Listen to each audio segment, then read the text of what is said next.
What do you call a no? Movie directors are the worst. They're always making a scene. Really? Okay. Yes. Welcome to this podcast. This today's subject will be directing and acting. Welcome to Learn Filmmaking, made by Akita Corporation, hosted by Bakum. I'm your host today, Erland Svensson, and today we have Mathaildy Nordnes-Andersen. Yeah, thank you for having me. You're welcome. Now, Mathaildy, why don't you tell us a little about yourself and your work?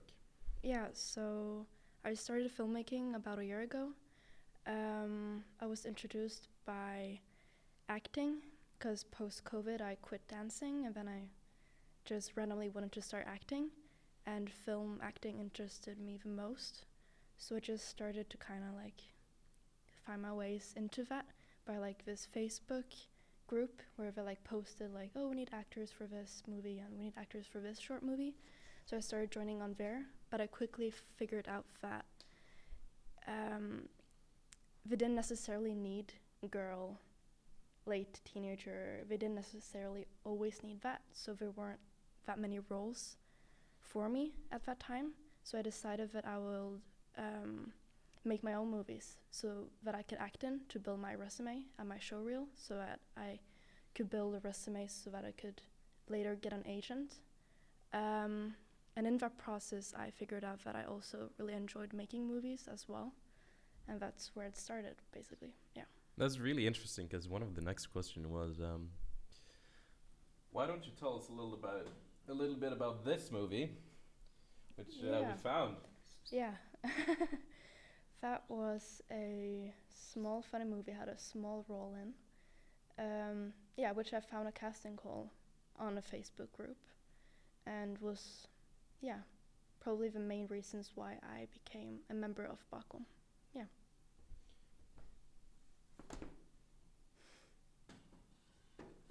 All right.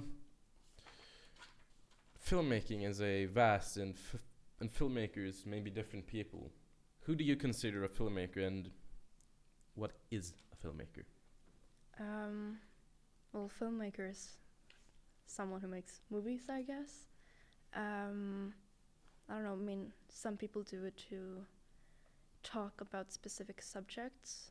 Like, for instance, my movie Stay talks about climate change, or that's what my perception of the movie is.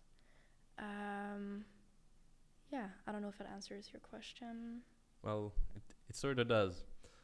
We have movies such as Krigsseileren, which is a Norwegian movie made to tell the story of those who sailed for the Norwegian merchant navy during the war. So films with meaning. I mean, that's what you want to make. Not necessarily, but yeah, it could be a part of it. But I think just the wanting to create something. Often I just want to create something beautiful, and other times want to create something which will mean something to people. I guess it just depends, but just the feeling that you want to create something, maybe. Yeah. So you create art. Yeah. Filmmaking is art to some people. Certainly for you. Yeah. Interesting. Back to filmmaking again. Very difficult question indeed. Is filmmaking and film production the same thing? Do you think so? Why not? Well, film production might be like in a bigger scale, as in making big movies to for economic reasons, like as a job, but maybe like Marvel and stuff. Yeah, but maybe like for entertainment. But some filmmaking is more for the art and something you can just do at home. Like, you don't need a whole production economic thing to make a movie, if that makes sense. So you can do filmmaking without having the whole production set up with the economic stuff, and just do it because you think it's fun and you think that it's a space to express your creativity. What's the best part about creating your expressing your creativity and making a film? What do you think is the best part? That it's fun, I guess. I think it's really fun, but I mean, from a vision, or from an idea to a vision, to actually filming the movie and editing it till the finished result, I guess, like the whole process, I really enjoy. Yeah. How do you come up with an idea? Like, what's the process behind it? Like, you just randomly look at a flower and go, "We could make a movie about that. This is the next. This is the next greatest film." Yeah, well, sometimes that actually happens. You just sit on a bus and you just notice something and it just becomes an idea. And other times, I use this website called randomwordgenerator.com. And it's basically this website that just gives you a bunch of random words. And sometimes some words just click and I get an idea. And for instance, my movie Stay, I just asked my friend Ingrid to just say a random word, and she said vacuum cleaner. And that's how that movie became, yeah. A movie created by vacuum cleaner. Yeah. Maybe that would be interesting. A vacuum cleaner. Why? I don't know, that's what she said, and I don't know exactly how I got the idea, but I just got the idea of somebody vacuuming outside, because that seems a bit odd, and then somehow I just created a situation around it, and a meaning around it, and then A scene. Yeah, and then it became Stay, yeah. That's interesting. So Stay, that would mean noise. Yeah. For those of you who do not speak Norwegian, stay means noise, Yeah. sort of like car noise or things similar to that. There are many great films. Do you think Stay is a great film? Well, do you think you made a great movie? I think the idea and like the action of what's happening in the movie, I'm quite proud of. But because the thing is, this was just a silly movie I wanted to make. It wasn't like a big deal. I just wanted to make it for fun last summer. And then it sort of blew up a bit. That's been on quite many film festivals after I made Which it. ones? Biff and Amandus Festival. And it's also going to be at the Norwegian Short Film Festival. And it also, it won the, because it was originally for the summer competition here at Bakom, and it won that competition. Oh. And yeah, and it's also been in France in a movie festival there, and it's going to be in Mexico. And yeah. Sounds like you're going international. Yes. So yeah, well, one thing I regret about it is that since I just made it as a silly movie, it's not, well, it looks like a student film. It's not very professionally. Sort of like a school project? Yeah, it looks like a school project, but I regret that I didn't make it look better, because I think the story is really great, personally, yeah. Do you think you could redo it again with the same story? Yeah, I could. Maybe I should make a Noise 2 or something. Yeah, I don't know, maybe. Sounds like a great film. A lot of fun, it seems. Now, what makes a great film, a great movie, a great picture? What makes a great film? Maybe the plot is the whole movie, so having a great plot, great characters. I feel like many people forget that having interesting characters really plays in if the movie is even entertaining to watch. Because the thing, like, incorporating good characters, a good plot, maybe a fun plot twist, but also remembering that it has to be somewhat entertaining, but as well art, like visually nice to look at, visually nice to listen to when it comes to music. For example, Interstellar. Yeah. I think just remembering that it needs to be entertaining but also beautiful to watch. For instance, like sad movies, it's not like you necessarily want to watch a sad movie unless you're like, okay, now I want to be sad, if that makes sense. Yeah, so it does. It needs, like, because I like to believe that movies are art. It doesn't have to be an entertaining movie, but to make a good movie, like, it does have to be entertaining to watch. It can't just be sad and sad and sad, and like, it needs to have some entertaining stuff as well as the artsy stuff. Yeah. Have you seen The Godfather? I have, actually, yeah. Do you think that's a great film? I do. But many people claim that, oh, like, it's the best movie, but I don't think so. But it's still a great one, yeah. What do you like most about it? Maybe the setting, like the feeling of it, like the vibe. The 1950s East Coast of America. Yeah. Interesting. Now you mentioned writing. Previously, we had a writer on. He mostly wrote plays. Um, should the director be as concerned about the writing and the plot as the writer, or is that just a job for the writer to care about the writing? That's a good question. I think the director obviously has the main vision, but I think it depends who you are as a director. Like, if you're very famous, obviously you have rights to change more things. But I think for most directors, you would just get a script and you mostly have to follow it. But as a director, without actually changing the script, you can make it your own vision. You don't really have to change much to change it, if that makes sense. Yeah. It does. You mentioned visions. Is there a vision you have for a movie that you haven't started, that you haven't made, or just a vision and a movie? Yeah, I do have. Well, I have one, but it's already written. I'm filming it next weekend, so that one is kind of like. But I have a vision for another one, which I'm hoping to make this summer. Can you tell us a little bit about that one? Yeah. Well, it's gonna be about the last chocolate pudding, and it's supposed to be like a humoristic, almost like Wes Anderson feeling to it, where people want to have the last chocolate pudding.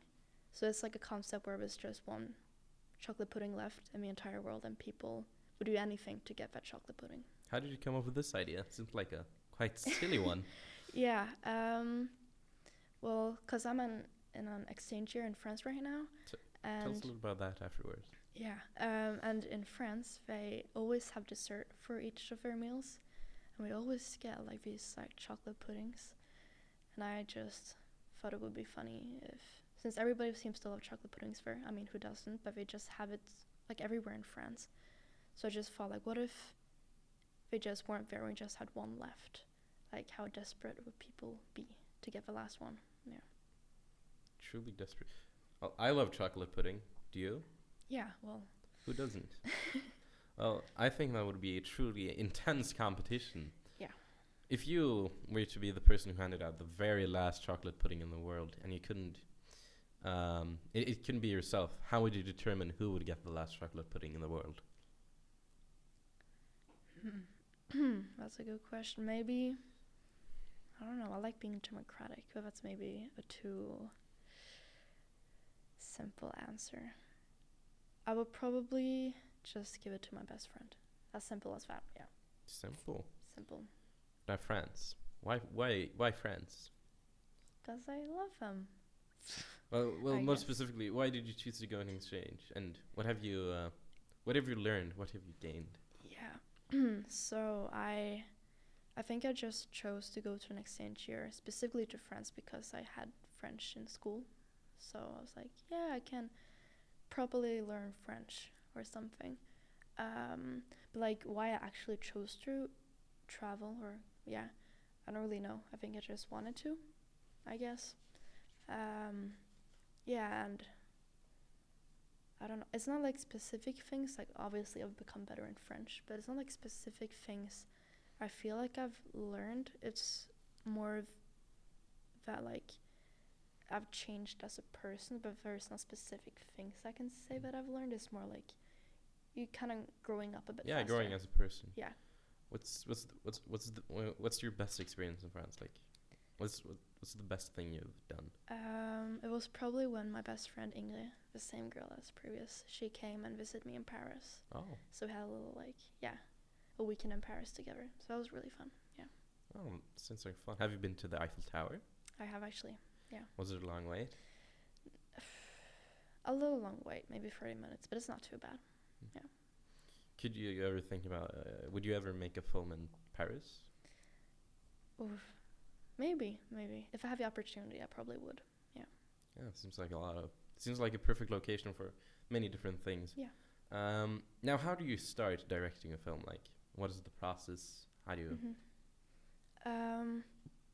Well, first you have to have a story, a script, an idea, And then you can honestly just go and shoot it by yourself. I did that once. So Where like set up your phone and direct. yeah. So yeah, I mean, it's not like specifically just go and film something and edit it, and then there you go. Yeah. Do you have your own distinct way of directing movies? Like, is there anything you really like to do when directing a movie? I'm sort of new. I've only done this for a little bit more than a year, so I don't think I've figured that out yet, because I've only made like 4 short movies, so I'm not sure if I've figured that out yet. But I've seen some directors, which is, it seems very interesting, where they also put on costumes for like the same costumes they use in the movie, so that they feel more a part of the scene, and I think that's very interesting. Yeah. So, do you have any? Well, since you don't since you don't have your own distinct way of directing, who do you think makes great movies? Like directs them well, and then ends up with a great movie, or well, not great, but a sort of direction type you like. Yeah. Wes Anderson. I think. Yeah. Well, many people say that he does like the same thing on, and I maybe agree a little bit, but at the same time, like, that's him, and it always works. It works so well, so I feel like he can just continue that way, and I use a lot of inspiration from him myself.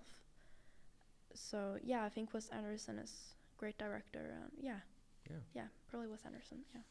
This what's your favorite movie from him then? The Grand Budapest Hotel. Yeah. Why? It's just the grading is beautiful, really good grading, and just the humor is really fun. Like, it's funny, but the main reason, comedy. But the main reason is the plot. Like, the story is so good. Like, it always keeps you driven, because that's the thing. Because like many movies I watch, I get quickly bored. Like, it's just like it gets too boring. It isn't slower. No, like it has more energy. Yeah, like it's always something happening. It's not like dramatic, like it's just small things, like always happening, always like driving the story. It's not like you're waiting for a long time for something to happen at the end, if that makes sense. It's like always driven, always comes with new plots and plot twists, and yeah. Now onto acting. How do you work with actors, and how do you help them make their best performance?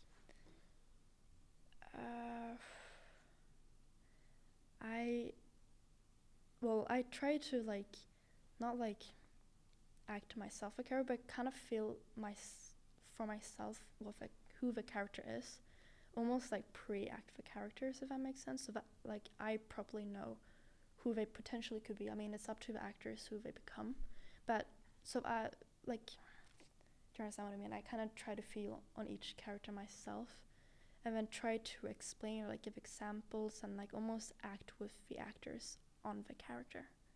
Yeah. Seems like it. So you give them freedom to sort of interpret the character. I think every actor should have freedom. I mean, freedom to interpret the character. Yeah, and if I want to change something, I'll tell them, and then and then I'll change it. Yeah, try and adopt. Yeah. Yeah. What inspired you to become a film director and an actor? Because you are an actor as well. Yeah. Well, I guess it happened quite randomly, because I used to dance a lot before COVID. That was the only thing I would do after school. I would just go and dance for many, many hours. But then I just slowly lost interest in that. So I just really randomly just wanted to do acting. Really randomly just wanted to do that. And so I did, and then, I started liking to make movies as well. Yeah. So the film directing thing came with the acting. Yeah. So it was all kind of random. Yeah. Well, yeah. Random things happen. Yeah. Lead you to this. Now you said you started with acting. Have you, before you started acting, you did dancing, but before dancing, did you do any sort of acting? No. Did you? I not mean, in the school play? Yeah, we had school plays, but the setup of that was so bad. We never actually did anything. Really small, really slowly getting prepared to do a play. but we never even finished practicing half of a play, and it like never really happened. But I didn't find it that interesting at that time. I usually participated more in the dancing parts of a play rather than the acting parts. If the school actually made the school plays good, do you think you would have gotten into acting early? I don't know, actually. I don't know. Maybe. But it's theater, and I think maybe the interest I had with cameras might be... You're interested in cameras? Yeah, like filming, like films. Like, Oh. I think maybe that's why I specifically wanted to do film acting, because if I would have done theater, I don't think I would have been that interested. I mean, the art is pretty much the same, but I think I just find it more fascinating with a camera rather than on the stage. Oh, yeah. Interesting. Do you have advice to anyone starting with directing or acting or maybe dancing? I always so cliche, but like, just do it.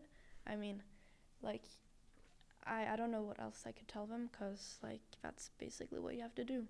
Like dancing, you could just, I don't know, dance in your room, and like there's plenty of like classes. Yeah, like it's not like...